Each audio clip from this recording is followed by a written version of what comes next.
পবিত্র ঈদ উল ফিতরের প্রধান জামাত ঢাকার হাইকোর্ট প্রাঙ্গণে জাতীয় ঈদগাহ ময়দানে সকাল 8:30টায় অনুষ্ঠিত হবে। তবে আবহাওয়া প্রতিকূল হলে প্রধান জামাতটি জাতীয় মসজিদ বায়তুল মোকাররমে আয়োজন করা হবে।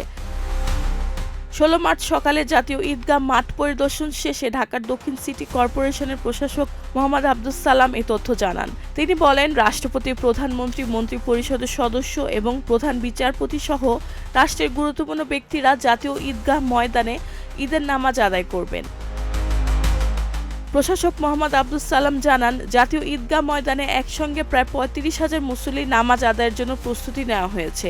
ভিআইপি ব্লকে 250 জন পুরুষ ও 80 জন নারীর নামাজের ব্যবস্থা রাখা হয়েছে। তিনি আরও বলেন, মুসল্লিদের সুবিধার্থে অজু, পয়ঃনিষ্কাশন ও সুপেয় পানি সুব্যবস্থা রাখা হয়েছে। নারী মুসল্লিদের জন্য আলাদা ব্লকে নামাজের ব্যবস্থা ও পৃথক প্রবেশের ব্যবস্থা করা হয়েছে। এছাড়া সার্বক্ষণিক মেডিকেল টিম ও অ্যাম্বুলেন্সও প্রস্তুত থাকবে। রেহানা বেগম, প্রজন্ম 24।